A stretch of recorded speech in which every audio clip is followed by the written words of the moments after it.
working for the state. Okay. I moved back to Wayne County area. Okay. I did that for about 2 years, and I decided that I wanted to get a bachelor's in criminal justice. So you telling me you you got a bachelor's already in what you got in there, and then you went for the master's, and then you going back for another bachelor's?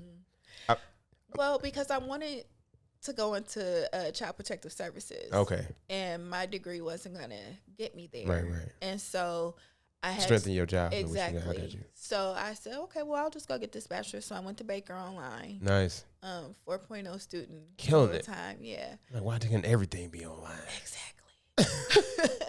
But I just remember, like, my dad constantly saying, when are you going to go back and finish your master's degree? Like, you started this degree. Gotcha. You keep becoming undecisive, and right. you transitioned over to something totally different. And you know what's so funny about that? That's definitely a trial and tribulation that you went through to change something that you necessarily really want to go through, right? So going from so many different places, I can understand that completely. Like, I had to change my major. Yeah. So it was. I told my dad, I was like, well, I want to know everything. I was kind of like my grandmother. She started off in nursing, and then she switched to education. Got you. And I kind of got a little bit of that from her, only because I needed to know everything. I felt like knowledge was power. It definitely is. And I didn't want someone to tell me something if I already knew it. Because people, sometimes don't tell the truth about stuff. That's true. Sometimes. Jesus Christ. There's a lot of people out here that just be telling you what they want you to hear. Exactly. So I was like, I'm a researcher, but if I have knowledge in this area, right. If you try to lie to me, I already know it's a lie. Yeah, exactly. So know your whole everything. Exactly. Be that person, right? Right. So I did the criminal justice program for a little bit. Wow, okay. Yeah. You're in a lot of stuff. I did. Yeah. People don't even know that.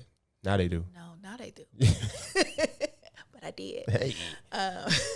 I decided that I would put a hold on criminal justice because I wanted to go back to finish my master's degree. Of course. But life happens in between there.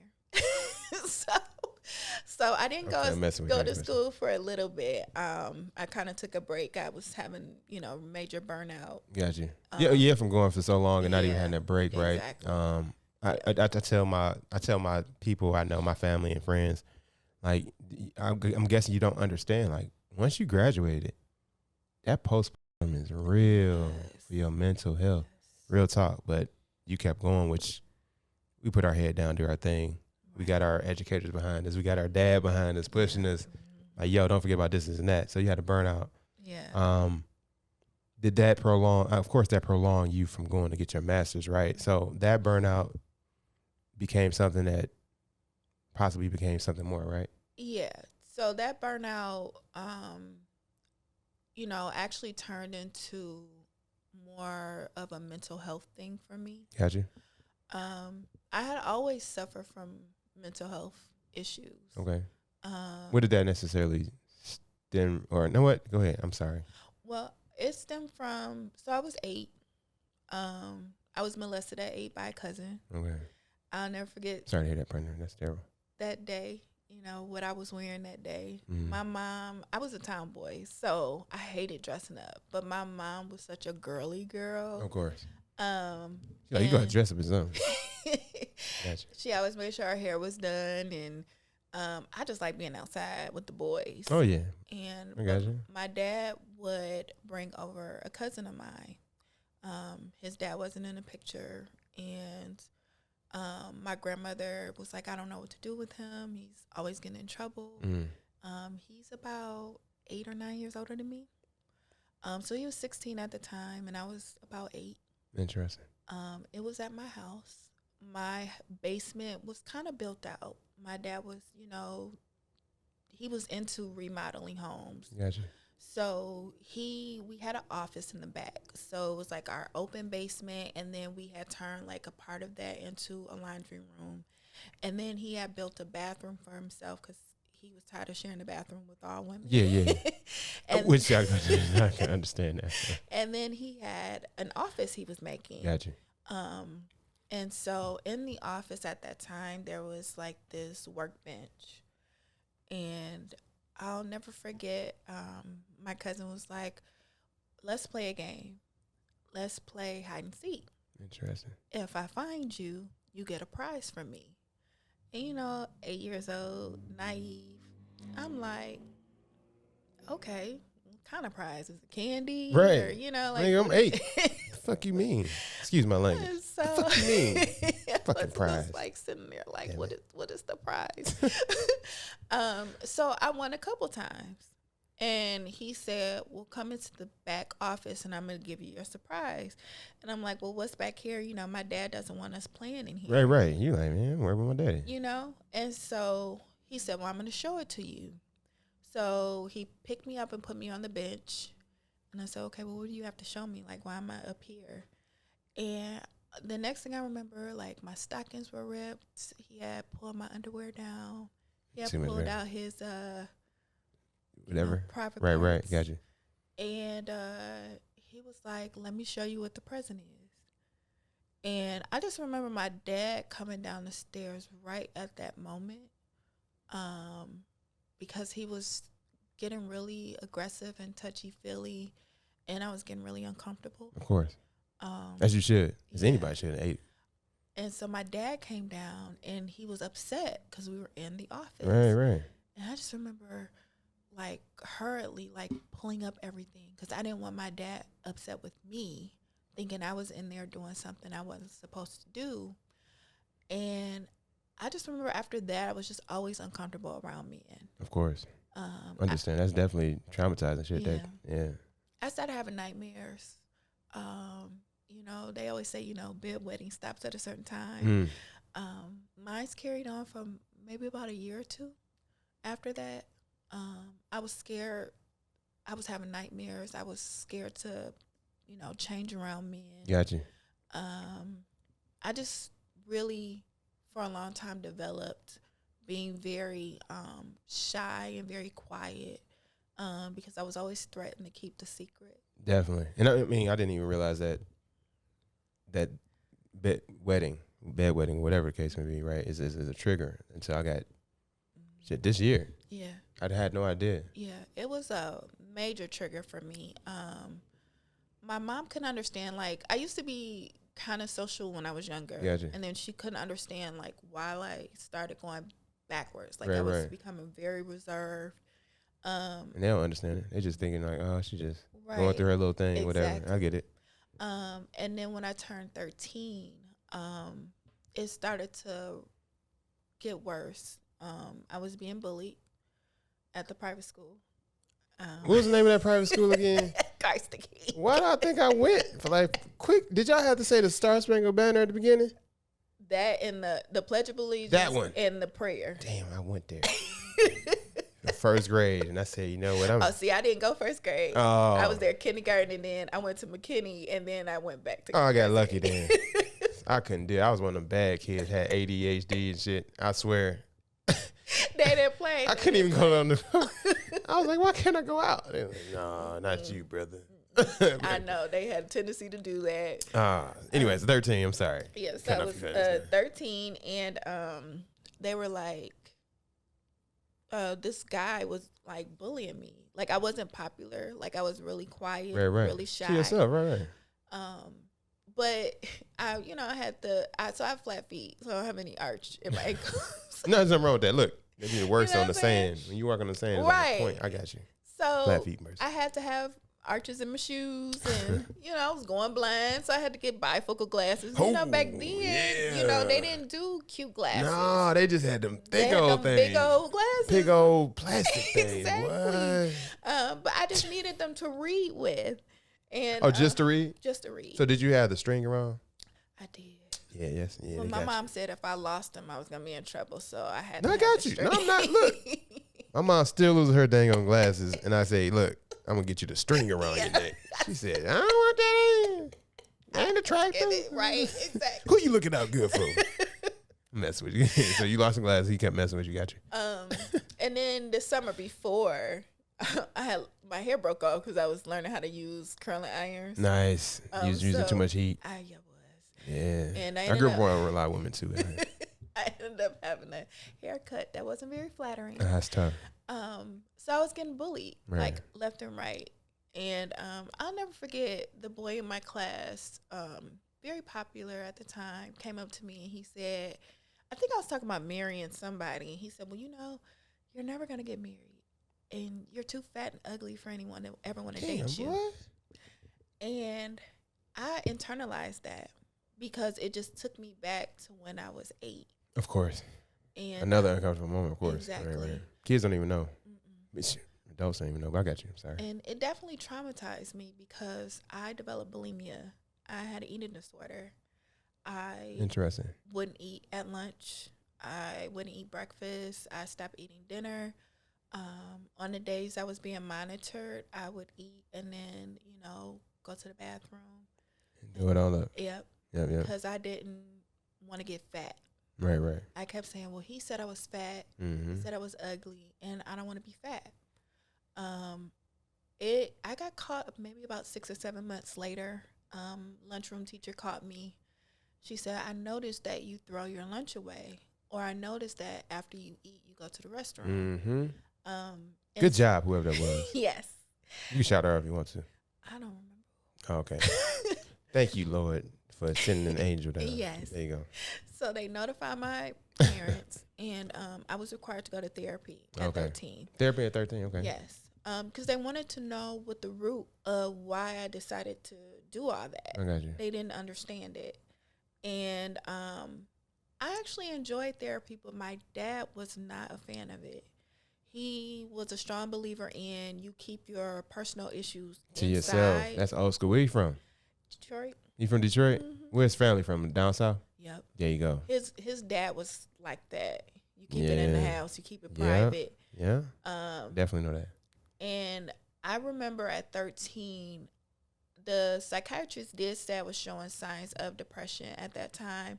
But back then, they didn't diagnose you that young. Right. Because they didn't know what to think. Exactly. They had nothing to go on. No. Yeah. No. So I didn't get a diagnosis at 13. I got my first diagnosis at 19. Interesting. Yes. So 19, we got to talk about your business real quick, real soon. I just want to get some type of who you are and what's going on with that. So, what was the diagnosis at 19 that they actually diagnosed you with, if you don't mind answering that? So I had my first suicide attempt at 19. Gotcha. At the time, I was diagnosed with mild depression. Gotcha. And mild anxiety. So they were saying I was just touching the surface of it. Gotcha. That most of my mental health was because of stuff that was harmful or stressing me out or triggering in that moment. Mm-hmm. But then after I would come out of those situations, I wouldn't show symptoms of depression as much. Gotcha. So it was kind of on and off, right? In a way, but it was all based off triggering, right? Okay. Yep. I got you. Triggers, for me and my type of mental health, cause impulsiveness. Interesting. Okay. Yeah. And I didn't realize that at the time until I started going to therapy more consistently. I was finally put on medication. Gotcha. And back then it was Paxil. I hated Paxil. I was like, I don't feel right on this Paxil. Trust me. Every look, I hate to say this, and I don't like saying it out loud. I know we're going to go on international with this show, but all those drugs are experiments. They be like, yeah, so what you feel? Exactly. Show me. Exactly. But anyway. That's how my therapist was. He was like, well, you've been taking this for 2 weeks. Do you feel any better? Yeah. And he sent it back to the other people. Like, damn, they don't feel good after this. They throwing up. Well, that's going to be one of the symptoms we put on our commercials. And I would complain. I'm like, well, I feel nauseous on this. Well, that's normal. That's normal. That's normal when you take this. Exactly. Not your body is normal. I was after like, you take it. You're not supposed to. You're supposed to feel like this? Yeah, you're not supposed to feel like that. Yeah. He was like, but how are you doing mentally and emotionally? And I was like, well, how am I supposed to feel? You asked him back? I did. That's interesting. Okay, so when you asked back, I'm interested to say, what did he say? Well, because I wasn't feeling anything. Like, I couldn't laugh. I wasn't feeling sad. I was a zombie. Yeah. And I said, well, what am I supposed to feel on this medication? Mm-hmm. Because I don't feel anything. You want me to come in here 2 days a week to express my emotions. Right. I don't know what I'm feeling. That's interesting. I couldn't smile. People would crack jokes, and I would just be sitting there. And I would go to class and people would be overwhelmed or stressed out and I couldn't figure out why. Or like when somebody would talk about something sad, I just would sit there. Man. And they would be like, well, you're not feeling no emotion behind it? And I'm like, what am I supposed to feel? Like, I don't feel anything. They gave you some I was zombie. She was high as hell. I sure was. They gave her some THC early stages. Y'all think these new stuff is, it ain't new. She was lit. I was like, my mom would call and want to talk to me about stuff. That's crazy. I just couldn't express any type of emotion. So that's crazy. So, oh my God. So 19, that was the first suicide attempt, right? Yes. Is this the only suicide attempt? That was the first one. I've had 3. Okay. Over the last 19 years. Got you. What's the second one, if you don't mind? Second one was at 32. Okay. I was in a very abusive relationship at the time. Got you. You gotta go into detail. And they go read down your book. Yes. They'll see it on my documentary. Yes. I filmed a documentary. Really? Yes, I did. We gonna get to that. Okay, we gonna get to that. So second suicide, we gonna definitely get to that after this. Suicide. I did at 32. Sorry. I'm gonna smile about this now. Get back serious. 32, got you. And that one was a lot more serious. Okay. I knew mentally something wasn't right. Mm-hmm.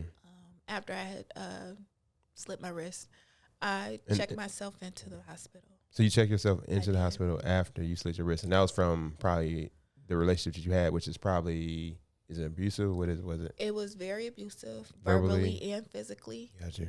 I just started. I was not in a happy place at that time. Got you. My grandfathers were both sick. Mm-hmm. I was not liking or enjoying living in Jackson County.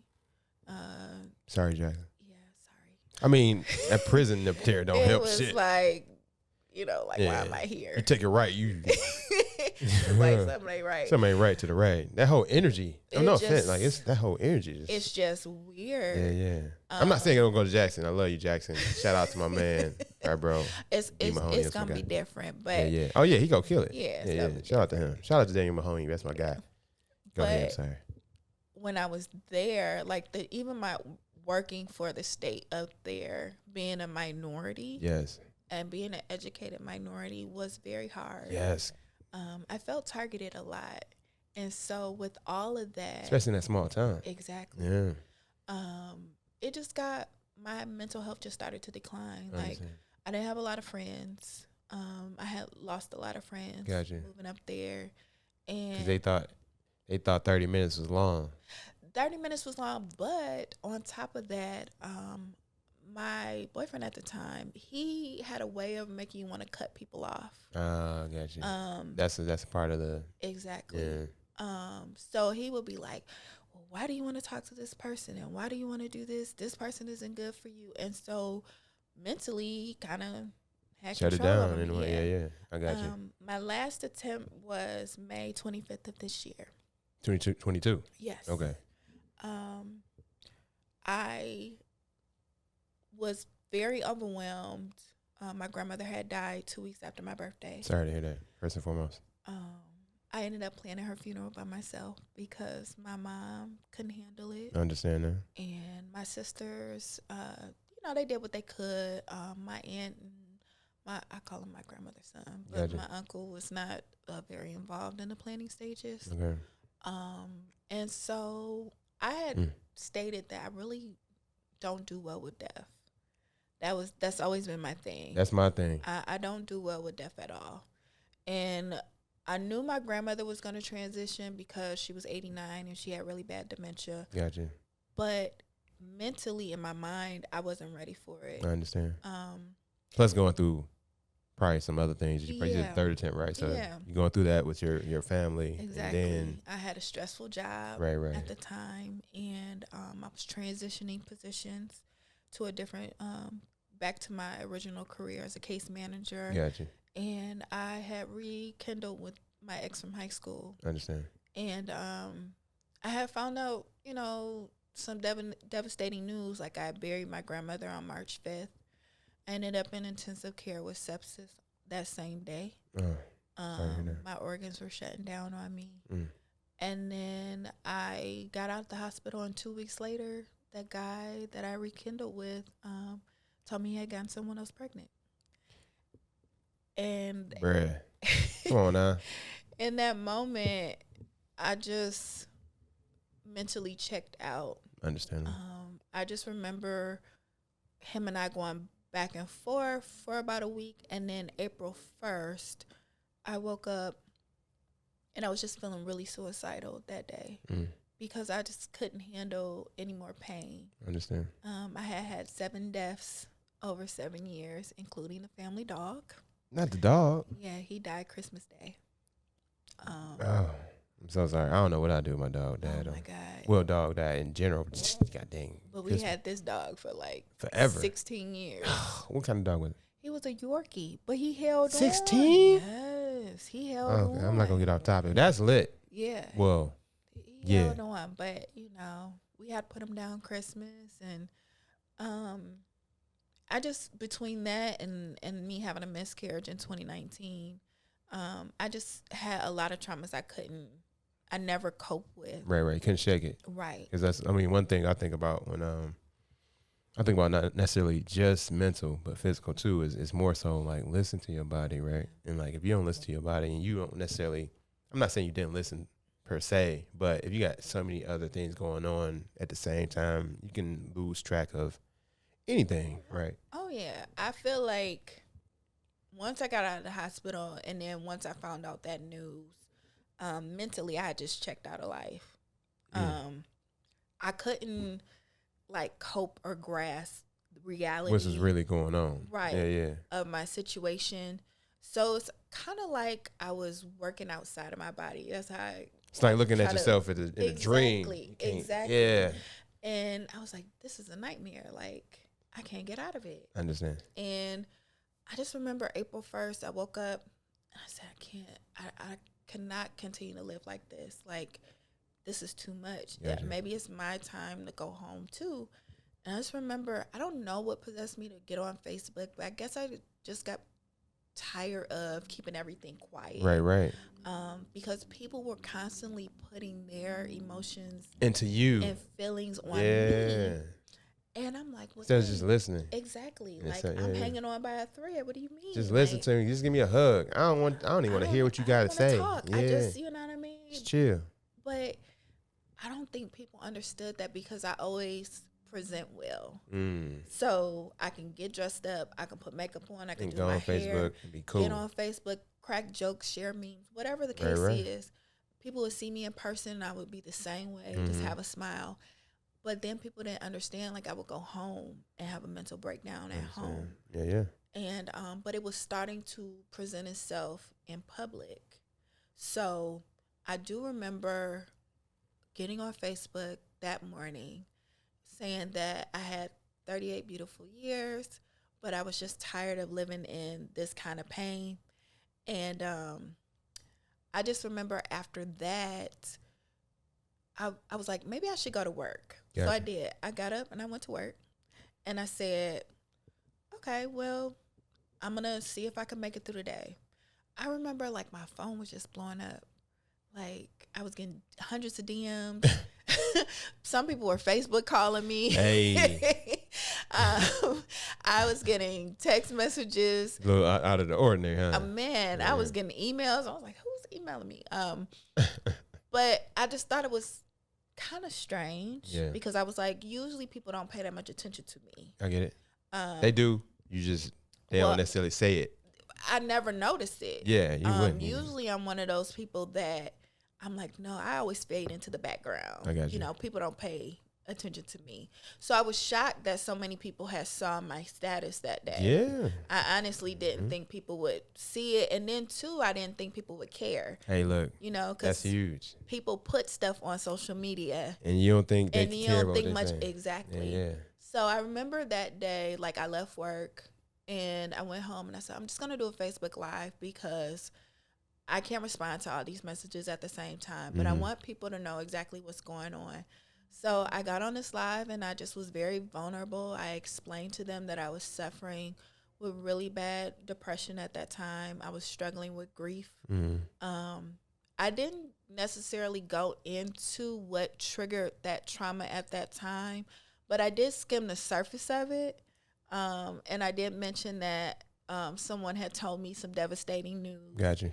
But that I was still, in a safe space, and I was trying to keep up the fight. That's real. And because of that determines your why. And we're actually going to get to the next thing, which is your mental health book and your programs and the things that you're actually passionate about. We're back. No, we're not. Okay. All right. So, so basically, going through everything, right, and being on Facebook and allowing people to have an open platform to actually judge you in that way presents your why for doing this next program, right? If I'm not mistaken. So, yes. What is your program? What is this project in which you're doing? Just give me some type of what is it? So that Facebook Live pushed me to be vulnerable in public. Okay.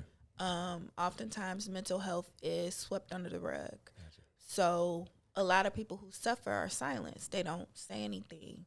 And they never talk about their triggers. They Gotcha. never talk about being the strong one. And this is what's part of the problem.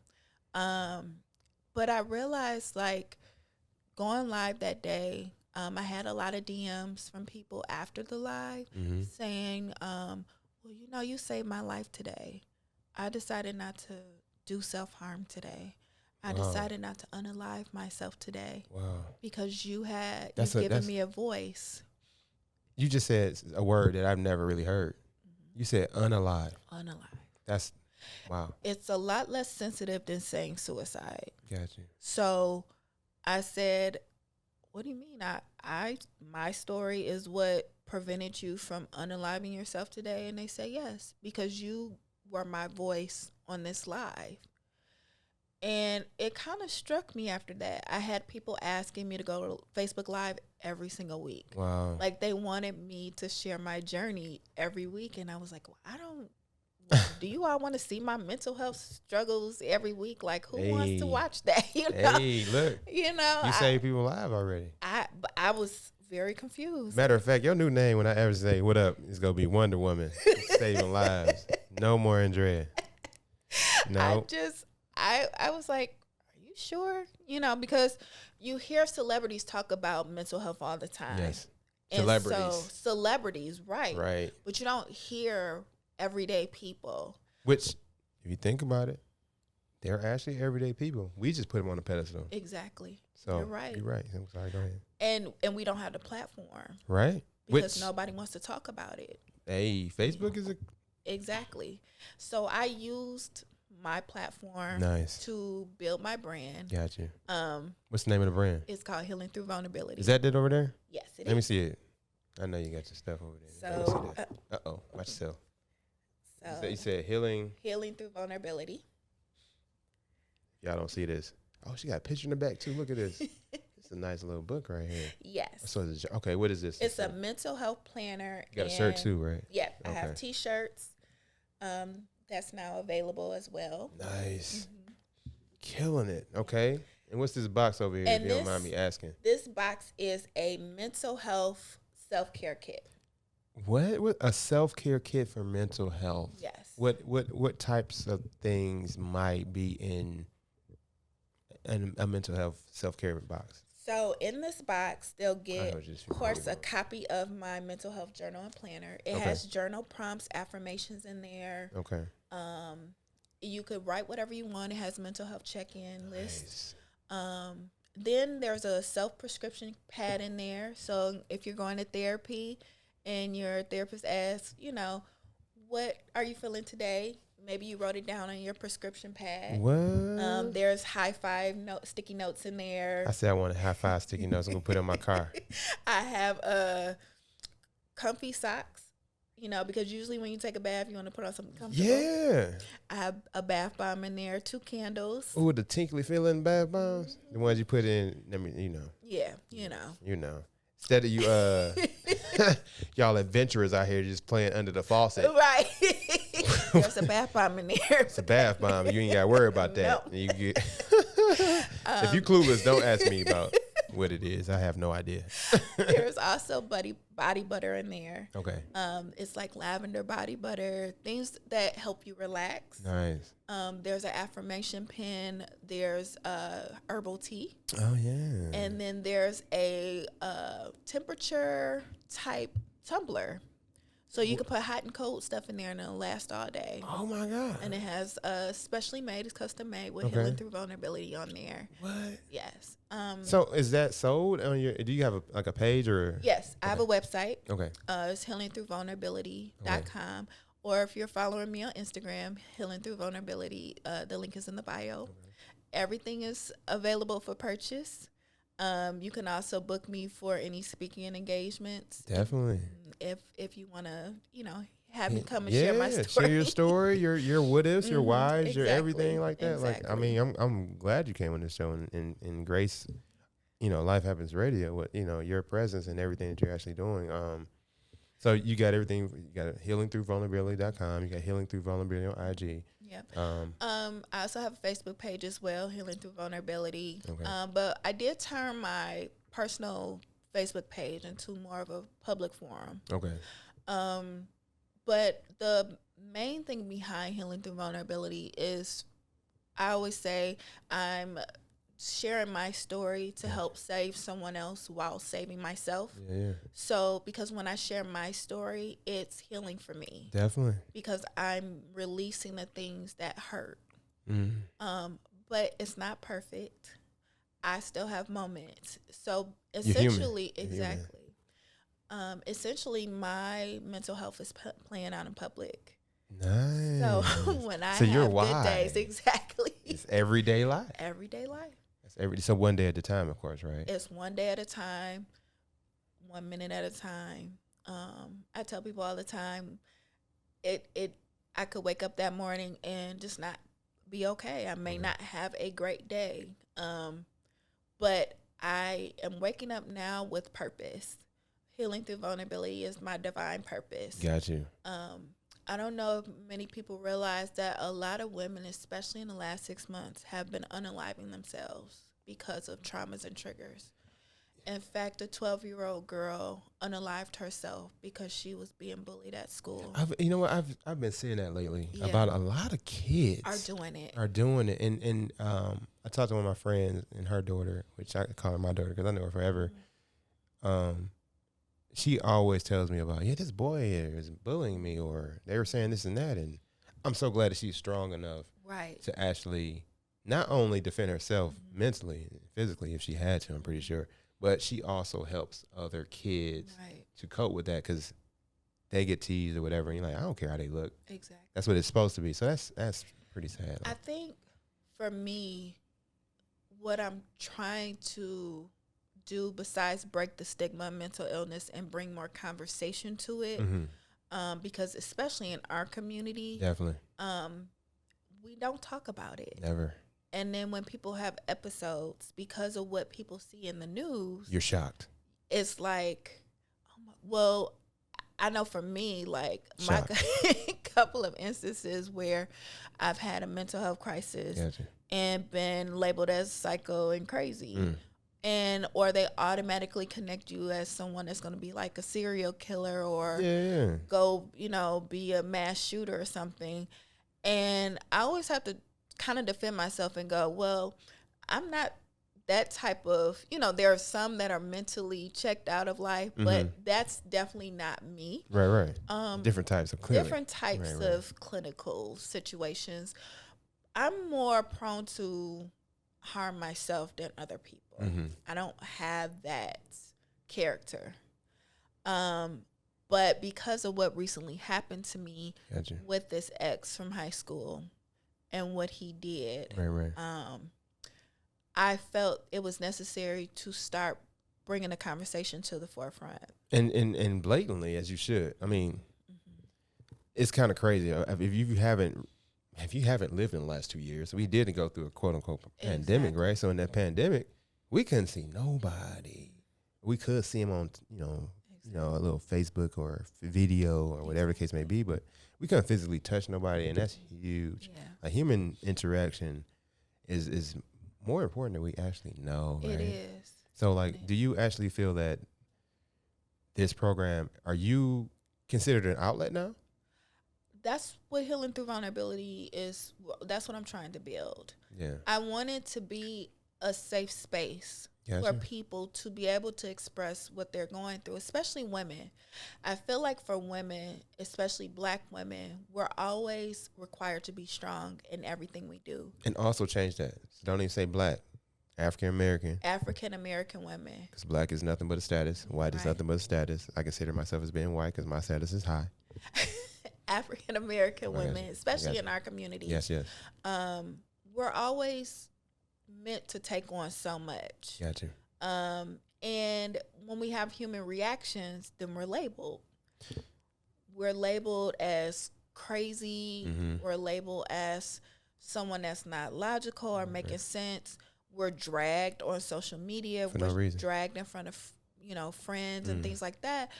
But nobody ever takes a real look at what triggered that. Definitely. And so my fight is to not only bring conversation to mental illness and mental wellness, but to be a safe space for women. Yes. I want them to know it's okay to be vulnerable and share your message and your story. It's okay to not be okay. There's lots of days I don't feel okay. I wasn't feeling okay this morning, honestly. You know what I mean? Like, I didn't feel okay yesterday. Yeah. But also provide resources. Definitely. I feel like some people don't go to therapy because they don't have the resources to go to therapy. Yeah. They don't have insurance, or the copays are too high. Or they don't even know about it. Or they don't know about therapy. Mm-hmm. And so Healing Through Vulnerability is trying to bring all that together. Okay. The T-shirts and the journal are to spread awareness. The mental health kits are, to provide self-care, because I don't know if many people know or realize when you're in the throes of whatever mental struggles you have, hygiene sometimes takes the back seat. Although I'm never been one of those individuals that like deeply loses control of her hygiene. I just was never one of those people. Got you. I'm not gonna laugh at it. I was about to laugh. But for most people, they don't do things that are relaxing. Right. Or they can't afford to. Right. So I'm putting it in a kit so they can do it at home. Definitely. But my hope is to build a mental health crisis fund. Oh, okay. Okay. So that if someone needs help paying the copay or getting their medication, because I'm okay with medications. I know some people, think medications like, why do you want to take antidepressants? I have to be honest, it's the only thing that's been keeping me stable for the last 4 months. Without it, I probably would still be in a crisis mode. I understand. I'm a big fan of hospitalization. And I Interesting. know, Why do you say that? Well, people look at hospitalization as like something that they see in the movies, like people walking around in straight jackets. Oh, you mean that hospitalization? Yeah, okay. and zombies and stuff like that. But it's actually a very therapeutic environment. Interesting. They cut you off from the world, yes. Yes. But most of us are being triggered by stuff that's happening in the world. We don't have access to our cell phones and social media. So we're able to come down off of those triggers and just focus on our mental health. Gotcha. So it's therapy all day, every day. What? We do art therapy, music therapy. There's group sessions. You're able to express what's causing you the pain. Then they get you on your correct medications if you need it. And then they kick you out.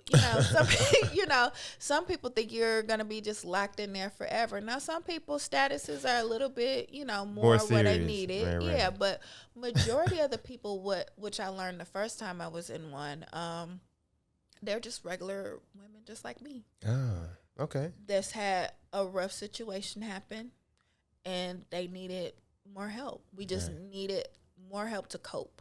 That's crazy. Okay, so that's terrific, actually. And so with all that being said, so she has the book, she has the outlets, she has the resources, she's getting the resources, she don't have it, and you don't have to do nothing but contact her at the Healing Through Vulnerability on Instagram, Facebook, or or the website actually. Exactly. Right. So you got so many outlets right now to choose from. Yes. And do you have any other events coming up, or any events you'll be speaking at, or any events you necessarily want to share with us? If you Yes, I do.